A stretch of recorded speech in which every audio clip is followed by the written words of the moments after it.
नमस्कार दोस्तों, मैं हूं डॉक्टर अभिषेक और आज हम लोग बात करेंगे हाइपोथायराइडिज्म इन प्रेगनेंसी। प्रेगनेंसी में हाइपोथायराइडिज्म क्यों ज़्यादा इम्पॉर्टेंट हो जाता है, क्यों जानना ज़रूरी है आप लोगों के लिए, क्या क्या रोल है थायराइड हार्मोन्स का जो भ्रूण विकसित हो रहा है उस पर, कब और कैसे टेस्ट कराने चाहिए, ट्रीटमेंट कब और कैसे स्टार्ट करना है, और आयोडीन की मात्रा प्रतिदिन कितनी होनी चाहिए प्रेगनेंसी में, कैल्शियम और आयरन कोई सप्लीमेंट ले रहा है प्रेगनेंसी में तो क्या क्या बातें हमें ध्यान रखनी चाहिए। तो बात करेंगे कि जो थायराइड हार्मोन्स हैं ये प्रेगनेंसी में इसकी रिक्वायरमेंट का क्या होता है। तो जनरली देखा गया है कि जब प्रेगनेंसी होती है तो 30 से 50% थायराइड हार्मोन्स की रिक्वायरमेंट आवश्यकता बढ़ जाती है। तो नॉर्मली क्या करती है, बॉडी कंपनसेट करती है, थायराइड हार्मोन का प्रोडक्शन बढ़ा देती है, जिससे जो ज़्यादा मात्रा की रिक्वायरमेंट है वो फुलफ़िल हो जाती है। लेकिन कुछ लोग ऐसे होते हैं जो हाई रिस्क पे हैं, जिनको हाइपोथायराइडिज्म या सब क्लिनिकल हाइपोथायराइडिज्म है, या जो पहले से हाइपोथायराइडिज्म है टैबलेट ले रहे हैं, उनको डोज बढ़ानी पड़ती है क्योंकि रिक्वायरमेंट आपकी थायराइड हार्मोन्स की बढ़ रही है। अब ये होता क्यों है? क्योंकि शुरुआत के जो 18 से 20 सप्ताह होते हैं, जब भ्रूण विकसित हो रहा होता है, उस समय शुरुआत के 18 से 20 सप्ताह में बच्चा जो है वो थायराइड हार्मोन्स खुद से नहीं बना पाता। उसकी जो थायराइड ग्लैंड है वो पूर्ण रूप से विकसित नहीं हो पाती है। 12 सप्ताह के आसपास विकसित होना शुरू होती है, 14 सप्ताह तक वो कुछ हद तक प्रोड्यूस करना शुरू कर देता है, लेकिन 18 से 20 सप्ताह तक आते ही वो लगभग ठीक ठाक मात्रा में थायराइड हार्मोन्स बना पाता है। तो इस दौरान 18 से 20 सप्ताह तक लगभग वो पूर्ण रूप से जो माँ है उस पर डिपेंडेंट रहता है थायराइड हार्मोन्स के, क्योंकि थायराइड हार्मोन्स के बहुत सारे रोल हैं बॉडी की फंक्शनिंग के लिए, ब्रेन डेवलपमेंट के लिए, हार्ट के सही से विकास के लिए, मांसपेशियों के विकास के लिए, एनर्जी को कंज्यूम करने के लिए, मेटाबॉलिज्म के लिए। तो ये सारे अफेक्टेड होंगे। अब क्या असर होगा अगर जो प्रेगनेंसी है, जो महिला है वो हाइपोथायराइडिज्म है, तो बच्चे पे क्या क्या असर हो सकता है। तो होने वाला बच्चा जो है वो उसका वजन कम हो सकता है, समय से पहले पैदा हो सकता है, उसका मानसिक विकास रुक सकता है, कम हो सकता है, उसका वजन कम होगा, और जो आईक्यू देखा गया है बाकी बच्चों से वो 7 से 10 कम देखा गया आईक्यू लेवल। तो एक डेवलपमेंटल जो डिले होता है बच्चों में, ये हाइपोथायराइडिज्म जो महिला हैं अगर वो ट्रीटमेंट ले नहीं रही हैं तो इनमें सारी समस्याएं बच्चों को हो सकती हैं। अब महिलाओं पे क्या असर होगा? तो जो भी महिलाएं हाइपोथायराइडिज्म हैं, अगर वो समुचित मात्रा में नहीं ले रही हैं या ट्रीटमेंट ही नहीं ले रही हैं, तो उनमें हाइपरटेंशन, बीपी बढ़ने का रिस्क ज़्यादा देखा गया है बाकी महिलाओं से, खून की कमी ज़्यादा देखी गई है, प्लेसेंटा का डेवलपमेंट अबनॉर्मलिटी देखी गई है, एक्लेम्सिया होने के रिस्क ज़्यादा देखे गए हैं, और इन महिलाओं में समय से पहले बच्चे होने का खतरा ज़्यादा रहता है, ब्लीडिंग डिलीवरी के बाद होने का खतरा इन महिलाओं में ज़्यादा देखा गया है। तो ये सारी समस्याएं होने वाले बच्चे और महिला में हो सकती हैं। तो टेस्ट कब कराना चाहिए?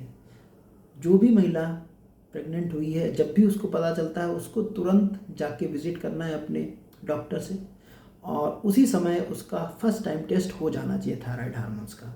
जो पहले से हाइपोथायराइडिज्म के लिए ट्रीटमेंट ले रही उसको भी जैसे ही प्रेगनेंसी पता चलती है तो टेस्ट कराना है, क्योंकि रिक्वायरमेंट बढ़ रही है थायराइड हार्मोन्स की, तो जो हाइपोथायराइडिज्म उनको एक्स्ट्रा डोज लेनी पड़ेगी। अब टेस्ट इसमें जनरली क्या होता है कि बहुत सारे हार्मोन्स उस समय बहुत हाई लेवल पे होते हैं, एस्ट्रोजन, बीटा एचसीजी। तो ये क्या करते हैं, टेस्ट जो है जैसे T3, T4, TSH, इसके लेवल्स को थोड़ा अल्टर करते हैं। तो TSH लेवल उस समय इंपॉर्टेंट हो जाता है। जो फर्स्ट ट्राइमेस्टर में TSH लेवल है वो 2.5 से कम होना चाहिए। फ्री T4 का लेवल जो रहता है नॉर्मल या नॉर्मल के अराउंड होना चाहिए, higher side of normal range बोला जाता है। अब ट्रीटमेंट कब स्टार्ट करना चाहिए? क्योंकि ये डेवलपमेंट के लिए ज़रूरी है, महिला और बच्चे दोनों के लिए। तो अगर कोई महिला पहले से हाइपोथायराइडिज्म है और बाई चांस उसका 1 सप्ताह डिले हुआ है लेकिन प्रेगनेंसी पता चल गई है, तो उसको करना क्या है, क्योंकि 20 से 30% थायराइड जो लिवोथायरक्सिन है उसकी डोज बढ़ा देनी होती है। तो बोला जाता है कि फर्स्ट वीक में आप जब एक सप्ताह में एटलीस्ट 2 टैबलेट आप एक्स्ट्रा ले लीजिए, जितना भी डोज आपका चल रहा है।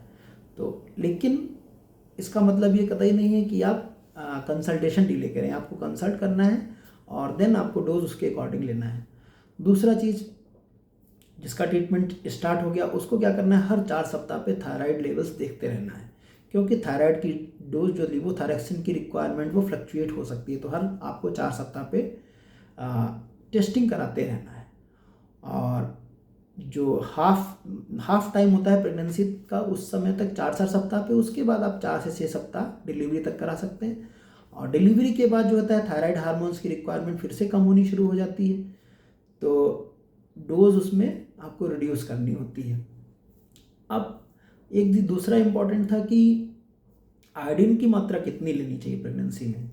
तो 250 से 300 माइक्रोग्राम आयोडीन की मात्रा सफिशेंट होती है, डेली लेना होता है प्रेगनेंसी में।